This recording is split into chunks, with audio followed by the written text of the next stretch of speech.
इस लेक्चर में all India judicial service के बारे में डिस्कस करेंगे। ये रिसेंटली न्यूज में है क्योंकि 3-4 दिन पहले इंडिया की प्रेसिडेंट हैं जो, उन्होंने अपने भाषण में, एक संबोधन में इस सर्विस के बारे में चर्चा की थी, बात कही थी। कहा था कि ऑल इंडिया जुडिशल सर्विसेज हैं जो, उसको डाइवर्सिफाई किया जाए और इसको लागू किया जाए। तो इसको किस तरीके से लागू किया जा सकता है और क्या मतलब होता है ऑल इंडिया जुडिशल सर्विसेज का, अगर इसको लागू किया जाएगा तो इसके इम्पैक्ट क्या होंगे, प्रभाव क्या पड़ेंगे, बेनिफिट क्या होंगे, डिसएडवांटेजेस क्या होंगे, और संविधान है जो कॉन्स्टिट्यूशन, उसमें अभी क्या इसके लिए प्रोविज़न है, अगर नहीं है तो किस तरीके से इसको लागू किया जाएगा, कॉन्स्टिट्यूशन में अमेंडमेंट किया जाएगा या नहीं किया जाएगा। इन सब सवालों के जवाब हम जानेंगे। ये देखो आपके यूपीएससी के लिए जीएस पेपर 2 के लिए मेंस में मोस्ट इंपॉर्टेंट टॉपिक है। तो जानते हैं क्या है ऑल इंडिया जुडिशल सर्विस। देखो, एक सेंट्रलाइज रिक्रूटमेंट सिस्टम होगा जजेस के लिए। जजेस की नियुक्ति के लिए, उनका रिक्रूटमेंट करने के लिए, भर्ती करने के लिए एक सेंट्रलाइज सिस्टम होगा। किस तरीके से होगा? देखो, जिस तरीके से अभी यूपीएससी का रिक्रूटमेंट होता है, यूपीएससी मतलब रिक्रूटमेंट करती है ऑल इंडिया सर्विसेज के लिए।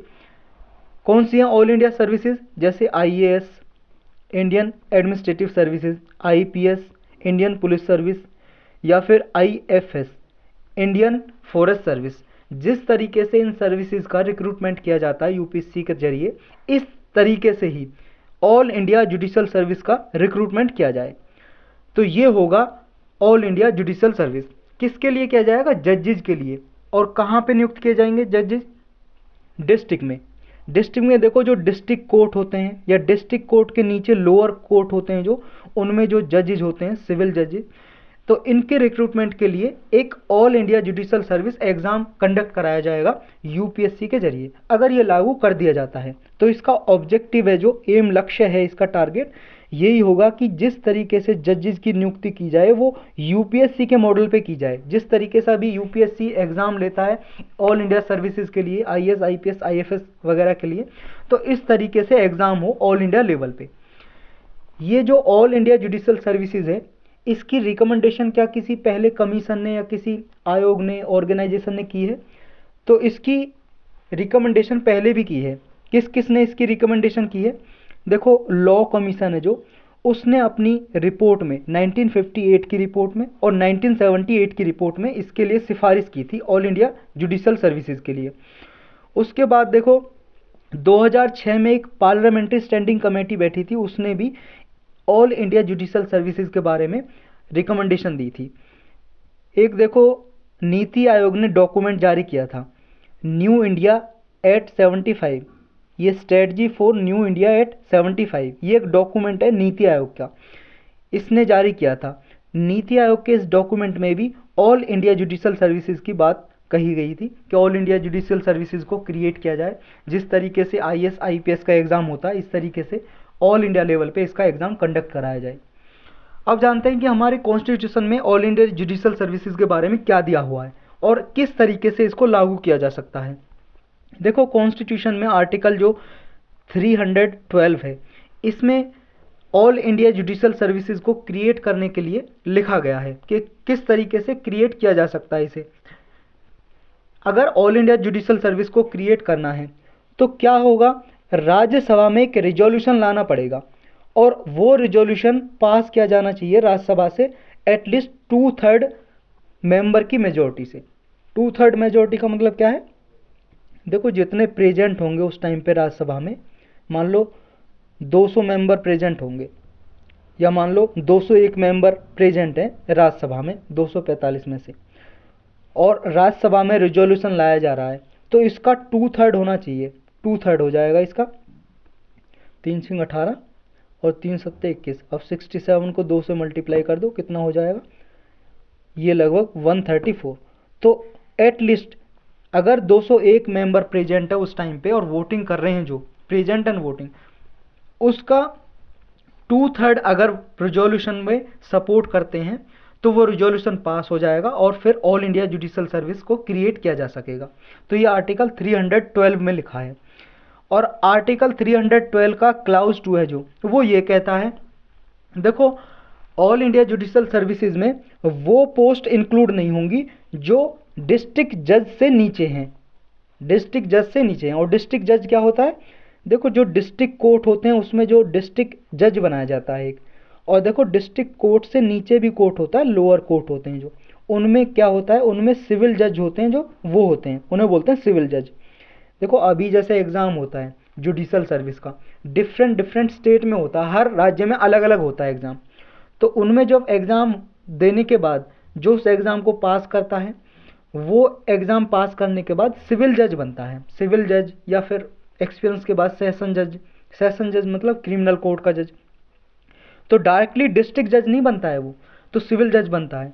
तो इसमें जो आर्टिकल 312 क्लाउज 2 है, इसमें कहा गया है कि ऑल इंडिया जुडिशल सर्विसेज में जो एग्ज़ाम होगा तो वो डिस्ट्रिक्ट जज से नीचे का नहीं होना चाहिए, इससे पोस्ट इन्फीरियर नहीं होनी चाहिए, अबव होनी चाहिए। और ये डिफाइन कहाँ पे किया गया है, इसको एक्सप्लेन कहाँ पे किया गया है डिस्ट्रिक्ट जज को, आर्टिकल 236 में, 236 में। आर्टिकल जो 236 है ये कहता है जो डिस्ट्रिक्ट जज है उसमें क्या है, जो पोस्ट होंगी वो जैसे सिटी सिविल कोर्ट जज या एडिशनल डिस्ट्रिक्ट जज कोर्ट, ये बहुत सारी पोस्ट होंगी उसमें। ये इस आर्टिकल 236 में डिफाइन किया गया है डिस्ट्रिक्ट जज के बारे में कि कौन कौन सी पोस्ट पोजीशन डिस्ट्रिक्ट जज के दायरे में आएंगी। अब जानते हैं कि जो करंट सिस्टम है डिस्ट्रिक्ट जज को रिक्रूटमेंट का, वो क्या है। देखो करंट सिस्टम में जो डिस्ट्रिक्ट जज का अपॉइंटमेंट होता है वो आर्टिकल 233 और आर्टिकल 234 इनके अकॉर्डिंग होता है। और ये क्या कहते हैं, इन आर्टिकल के द्वारा स्टेट्स को पावर दी गई है, हर एक राज्य को अथॉरिटी है कि वो डिस्ट्रिक्ट जज का अपॉइंटमेंट कर सकती है। और स्टेट कैसे करता है डिस्ट्रिक्ट जज का अपॉइंटमेंट, देखो हर एक स्टेट में प्रोविंशियल जुडिशरी एग्ज़ाम होता है, प्रोविंशियल यानी कि स्टेट का जुडिशरी एग्ज़ाम होता है। जैसे मान लो पंजाब का होता है तो पंजाब जुडिशरी एग्ज़ाम, हरियाणा का होगा तो Haryana civil service judiciary exam, इस तरह से नाम रख दिए जाते हैं। तो उनका जो अभी प्रोसेस होता है, एग्ज़ाम होता है, तो वो बनते हैं सिविल जज। या फिर अगर मान लो किसी को डिस्ट्रिक्ट जज बनाना है तो डिस्ट्रिक्ट जज के लिए कुछ क्वालिफिकेशन है, एज क्राइटेरिया है, उसमें 7 ईयर का आपका एक्सपीरियंस होना चाहिए। 7 ईयर का एक्सपीरियंस होगा एडवोकेट का या जज का, और उसकी एज क्राइटेरिया होती हैं डिफरेंट डिफरेंट स्टेट्स में। तो ये जो क्राइटेरिया है 7 ईयर का, 7 ईयर का एक्सपीरियंस होगा, और जो एडवोकेट रजिस्टर होना चाहिए, वो अगर एडवोकेट है तो 7, मान लो 7 साल उसने वकील का काम किया है, 7 साल का एक्सपीरियंस है, और उसने बार काउंसिल ऑफ इंडिया का एग्ज़ाम दिया हुआ है, और वो एडवोकेट रिकॉर्ड में यानी कि रजिस्टर है एज ए एडवोकेट। हर एक स्टेट का, स्टेट बार काउंसिल का एग्ज़ाम होता है। मान लो आपने एलएलबी की, एलएलबी करने के बाद अब एलएलबी करने के बाद आप वकील बन गए, लॉयर बन गए, लेकिन अभी एडवोकेट नहीं बने हो, लॉयर बन गए एलएलबी डिग्री करने के बाद। उसके बाद स्टेट का आप स्टेट बार काउंसिल एग्ज़ाम दे सकते हो, वो देने के बाद अगर पास कर जाते हो फिर आप स्टेट की बार काउंसिल का आप मेंबर बन जाओगे, यानी कि आप एडवोकेट बन गए जब आपने बार काउंसिल ऑफ स्टेट का जो है एग्ज़ाम पास कर लिया। या आप इंडिया लेवल पे देना चाहते हो तो बार काउंसिल ऑफ इंडिया का एग्ज़ाम दे सकते हो, तो फिर आप एडवोकेट बन जाते हो। जब एडवोकेट बन जाएगा, 7 साल का एक्सपीरियंस हो जाएगा, तो स्टेट उसे डिस्ट्रिक्ट जज अपॉइंट कर सकती है। किसके आधार पे, स्टेट पब्लिक सर्विस कमीशन और हाई कोर्ट के कंसल्टेशन के आधार पे, यानी कि इनसे चर्चा करेगी और स्टेट के जो गवर्नर है वो अपॉइंट करते हैं। तो डिस्ट्रिक्ट जज को अपॉइंट किया जाता है ऐसे। और सिविल जज कैसे होता है, डायरेक्ट एग्जाम पास किया और सिविल जज बन जाता है। तो ये आपको समझ आ गया होगा। तो ये हाई कोर्ट के जो जजेज हैं, जैसे मान लो एग्ज़ाम कंडक्ट कराया सिविल जज का, जो जुडिशरी का एग्ज़ाम होता है, उसके बाद इंटरव्यू होता है। उनका इंटरव्यू कौन लेता है, हाई कोर्ट के जो जजेज होते हैं उनका एक पैनल बैठता है, वो इंटरव्यू लेते हैं, वो सिलेक्ट करते हैं अपॉइंटमेंट के लिए। जो लोअर जुडिशरी में जितने भी जजेज होते हैं वो डिस्ट्रिक्ट जज तक ही अपॉइंट किए जाते हैं। किसके थ्रू, जुडिशरी एग्ज़ाम होता है हर एक स्टेट में अलग अलग, उनके थ्रू किए जाते हैं। जो आर्टिकल 233 है वो डिस्ट्रिक्ट जज के अपॉइंटमेंट से डील करता है, और आर्टिकल 234 है डिस्ट्रिक्ट जज के अलावा जितनी भी जुडिशरी में नीचे की पोस्ट आती हैं और पोस्ट आती हैं उनकी रिक्रूटमेंट की बात करता है आर्टिकल 234। तो ये दोनों आर्टिकल आप याद रख सकते हो। डिस्ट्रिक्ट जज या और जुडिशरी में जितनी पोस्ट हैं, जितने भी पर्सन्स का रिक्रूटमेंट होता है उनके लिए 2 आर्टिकल हैं, आर्टिकल 233 और 234। अब जानते हैं ऑल इंडिया जुडिशियल सर्विस अगर लागू कर दी जाए तो इसके फ़ायदे क्या होंगे, क्या इम्प्लीमेंट होंगे, इसके क्या इम्पैक्ट बढ़ेगा। देखो पहली बात तो यूनिफॉर्म स्टैंडर्ड आ जाएगा, यानी कि पूरे ऑल इंडिया लेवल पे एक ही स्टैंडर्ड होगा, यूनिफॉर्म होगा। अभी क्या है, हर एक स्टेट में अलग अलग रूल्स हैं, रेगुलेशन है, हर स्टेट में अलग अलग एक्ट हैं जिसके थ्रू ये एग्ज़ाम कंडक्ट कराए जाते हैं। अगर सेंट्रल लेवल पे सेंट्रलाइज सिस्टम होगा तो पूरे ऑल इंडिया लेवल पे एक यूनिफॉर्म स्टैंडर्ड होगा। इससे क्या है, मेरिट बेस्ड और कंसिस्टेंट प्रोसेस हो सकेगा, जिसकी वजह से जुडिशरी में ओवरऑल क्वालिटी इंक्रीज होगी। दूसरा क्या होगा, देखो अभी ऑल इंडिया लेवल पे अगर हर एक स्टेट की वैकेंसी देखी जाए जजेस की तो 5400 के लगभग पोस्ट जजेस की खाली पड़ी हुई हैं। तो अगर ऑल इंडिया लेवल पे एग्ज़ाम होगा तो ये वैकेंसीज़ को फुलफ़िल किया जा सकेगा। और इन वैकेंसीज़ की वजह से भी बहुत सारे पेंडिंग केसेस हैं उनको कंप्लीट नहीं किया जाता। अगर लोअर जुडिशरी में हम पेंडिंग केस देखें तो उनकी मात्रा कितनी है, क्वांटिटी 2.78 करोड़। यहाँ पे देखो 2.78 करोड़ केसेस लोअर जुडिशरी में, यानी कि डिस्ट्रिक्ट लेवल तक के कोर्ट में इतने केसेस पेंडिंग पड़े हुए हैं। और देखो ये जो लॉ कमीशन है जो, उसने भी अपनी एक 1987 की रिपोर्ट में कहा था कि जो इंडिया का जजेस का जो टारगेट है वो कितना होना चाहिए, वो हर 10 लाख पीपल पे कम से कम हर 10 लाख पीपल पे 50 जज होने चाहिए। और अभी कितने हैं इंडिया में, 20 जज हैं। हर 10 लाख की पॉपुलेशन पे 20 जज हैं, मतलब 20 जज के अराउंड है, 20 जज से थोड़ा ज़्यादा हो सकता है। लेकिन अगर हम अमेरिका, यूएस और यूके की बात करें तो वहाँ पे हर 10 लाख लोगों पे यूएस में 107 जजेज हैं और यूके में 51 जजेज हैं। और इंडिया में करंटली कितने, अराउंड 20 जज हैं पर 10 लाख पॉपुलेशन पे। दूसरा क्या फ़ायदा होगा, दूसरा अकाउंटेबिलिटी इनहेंस होगी। देखो जब रिक्रूटमेंट परफॉर्मेंस बेस्ड पे होगा और मेरिट बेस्ड पे होगा, ऑल इंडिया लेवल पे यूनिफॉर्म स्टैंडर्ड होंगे और यूनिफॉर्मिटी होगी उनकी ट्रेनिंग में भी और उनके परफॉर्मेंस इवोल्यूशन में, और उनके खिलाफ डिसिप्लिनरी एक्शन लेना है कोई, तो उनमें सब में यूनिफॉर्मिटी होगी, तो अकाउंटेबिलिटी इन्हेंस होगी जुडिशल सिस्टम में, और जुडिशल सिस्टम ट्रांसपेरेंट बनेगा, पारदर्शिता आएगी। नेक्स्ट फ़ायदा क्या होगा, जब सेंट्रलाइज लेवल पे रिक्रूटमेंट होगा तो टैलेंट को अट्रैक्ट करेगा। जिस तरीके से देखो यूपीएससी एग्ज़ाम कंडक्ट कराता है ऑल इंडिया सर्विसेज का, तो उसमें जो करप्शन है वो बिल्कुल ना के बराबर है। कभी इतनी खबर नहीं आती कि यूपीएससी के एग्ज़ाम में कोई करप्शन हुआ है या कोई ऐसा रिश्वत लेने का कोई ऐसी बात सामने नहीं आती है। तो अगर ऑल इंडिया लेवल पे ये एग्ज़ाम होगा, यूपीएससी कंडक्ट कराएगा, तो इसमें एग्जामिनेशन जो होगा फेयर होगा और इसका जो अपॉइंटमेंट होगा मेरिट बेस्ड पे होगा। क्योंकि अभी क्या है, जो स्टेट लेवल पे एग्ज़ाम होते हैं उनमें करप्शन और नेपोटिज्म के मामले सामने आते हैं।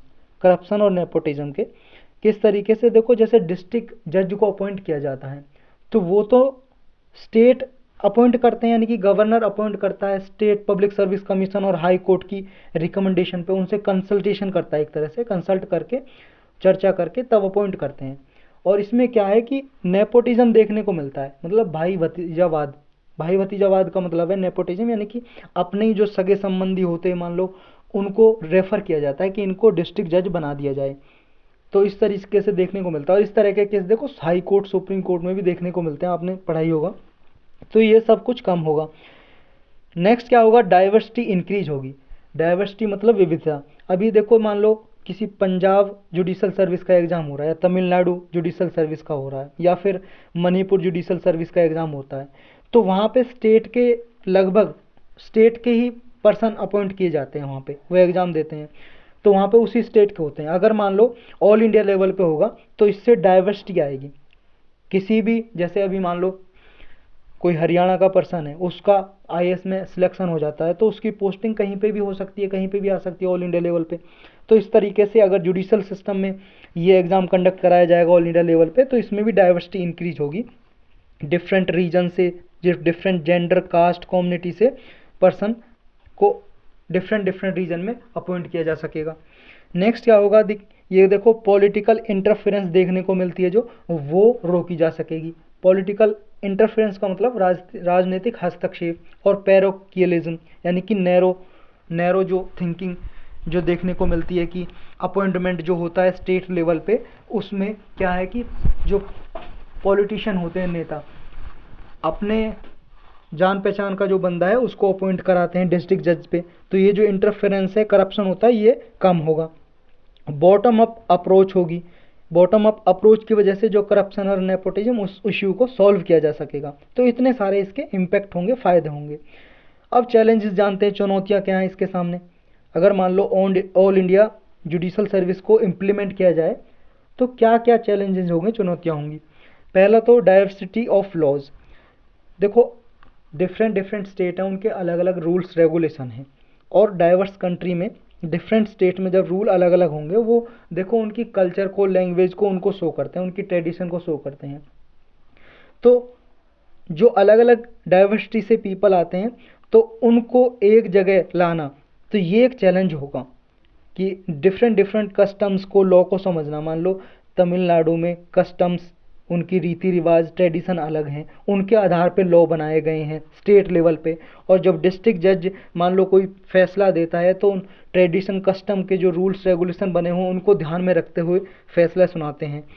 और अगर ऑल इंडिया लेवल पे मान लो ये कंडक्ट कराया जाएगा, एग्ज़ाम कंडक्ट कराया जाता है, और जम्मू कश्मीर से मान लो कोई जज अपॉइंट कर दिया जाता है तमिलनाडु के डिस्ट्रिक्ट जज में, तो फिर जो लॉज बने हुए हैं स्टेट लेवल पे, तो उनको जानने में, पहचानने में टाइम लगेगा, एक चैलेंजेस होगा, उसके लिए भी चुनौतियाँ होंगी। दूसरा बेसिक स्ट्रक्चर है, जो डॉक्ट्रिन है, जो बेसिक स्ट्रक्चर का, वो वायलेट्स होगा। देखो अभी क्या है, 233 और 234 जो आर्टिकल है, उसमें स्टेट को अथॉरिटी दी गई है कि स्टेट क्या है, अपॉइंट करेगा डिस्ट्रिक्ट लेवल पे जजेस को। अभी स्टेट को पावर है, तो इसमें जो है जुडिशरी में अभी जो पॉलिटिकल इंटरफेरेंस है, यानी कि गवर्नमेंट के जो अथॉरिटी है, गवर्नमेंट की नहीं बोल सकते, पॉलिटिकल इंटरफेरेंस बोल लो या सेंट्रल गवर्नमेंट बोल लो, सेंट्रल गवर्नमेंट की कोई हस्तक्षेप नहीं है, इंटरफेरेंस नहीं है, स्टेट लेवल पे ये काम होता है डिस्ट्रिक्ट जज का अपॉइंटमेंट का। तो जब ये सेंट्रल लेवल का हस्तक्षेप होगा, एक तो फेडरलिज्म को खतरा है, दूसरा बेसिक स्ट्रक्चर का डॉक्ट्रिन है, क्योंकि जुडिशरी में ये गवर्नमेंट का इंटरफेरेंस होगा, तो ये इसकी वजह से बेसिक स्ट्रक्चर का वॉयलेशन होगा। Next language barrier. Language barrier वही होगा, मान लो जम्मू कश्मीर का या हरियाणा का, पंजाब का कोई पर्सन केरल में अपॉइंट कर दिया जाए, तो यहाँ पे देखो मलयालम भाषा है लोकल लेवल पे, तो ये लैंग्वेज बैरियर होगा, इसको समझने में टाइम लगेगा। नेक्स्ट एक एडमिनिस्ट्रेटिव चैलेंज होगा। देखो जब ऑल इंडिया लेवल पे कंडक्ट कराया जाएगा एग्ज़ाम, तो उसके लिए भाई साहब इंफ्रास्ट्रक्चर भी तो चाहिए, कोऑर्डिनेशन चाहिए डिफरेंट स्टेट लेवल पे, तो ये एडमिनिस्ट्रेटिव चैलेंजेस आएंगे। नेक्स्ट क्या होगा, पॉलिटिकल अपोजिशन। देखो अभी स्टेट लेवल पे एग्ज़ाम होता है, स्टेट के पास अथॉरिटी है, तो कोई स्टेट क्यों चाहेगा कि वो अपनी अथॉरिटी को, पावर को सेंट्रल गवर्नमेंट को दे दे। तो इस जो पॉलिटिकल अपोजिशन होगा, बहुत सारी पॉलिटिकल पार्टियाँ, रीजनल पार्टियाँ, वो इसका अपोज करेंगे, इसका विरोध करेंगे, ये एक परेशानी है। Next reservation. देखो एडिशनल लेवल पे एडिशनली क्या होगा, जब सेंट्रलाइज सिस्टम होगा, तो उसमें क्या है, लोकलाइज्ड डोमेस्टाइल सिटीजन को, लोकल सिटीजन को रिजर्वेशन दिया जाएगा, जिसकी वजह से इफेक्टिवनेस जो है प्रभावित हो सकती है ऑल इंडिया जुडिशल सर्विस के थ्रू। तो ये इतने सारे चैलेंजेस होंगे। तो अब इनका सॉल्यूशन क्या हो सकता है, वे फॉरवर्ड क्या हो सकता है। देखो पहली बात तो ये कि एक हाई स्टैंडर्ड होना चाहिए। जिस तरीके से यूपीएससी ऑल इंडिया सर्विसेज का एग्ज़ाम कंडक्ट कराती है, उसके लिए रूल्स रेगुलेशन है, हाई स्टैंडर्ड है, इस तरीके से हाई स्टैंडर्ड बनाए जाएं। दूसरा, जो वैकेंसीज़ हैं अभी डिफरेंट स्टेट्स में, टोटल ऑल इंडिया लेवल पे डिस्ट्रिक्ट जजेस की जो वैकेंसी हमने देखी थी 5400 के लगभग, उनका कारण क्या है, रीज़न क्या है, क्यों है इतनी वैकेंसी, उनका पहले कारण जानने की कोशिश करो। नेक्स्ट, जो एडमिनिस्ट्रेटिव या जुडिशल चैलेंजेस आएंगे, उनको ओवरकम करने की कोशिश करो। नेक्स्ट है कि जो रिक्रूटमेंट है, उनमें जो अर्जेंसी है अभी, उनको रिक्रूट किया जाए सबसे पहले। नेक्स्ट क्या होगा, मेरिटोक्रेसी को इंश्योर करो। अगर मान लो ऑल इंडिया लेवल पे जुडिशल सर्विस एग्ज़ाम किया जाए तो मेरिट बेस्ड पे हो, ये मेरिट बेस्ड पे हो सिलेक्शन प्रोसेस, इसको इम्प्लीमेंट किया जाए।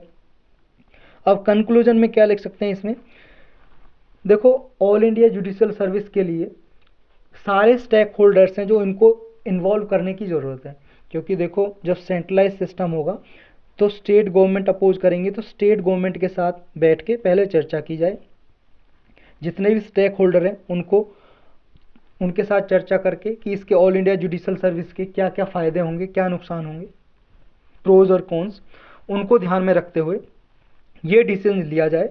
और सेंट्रल स्टेट की जब कंसेंसस होगी उसके बाद ही ये जो ऑल इंडिया जुडिशल सर्विसेज है उसको लागू किया जाए। तो यही था इस लेक्चर में।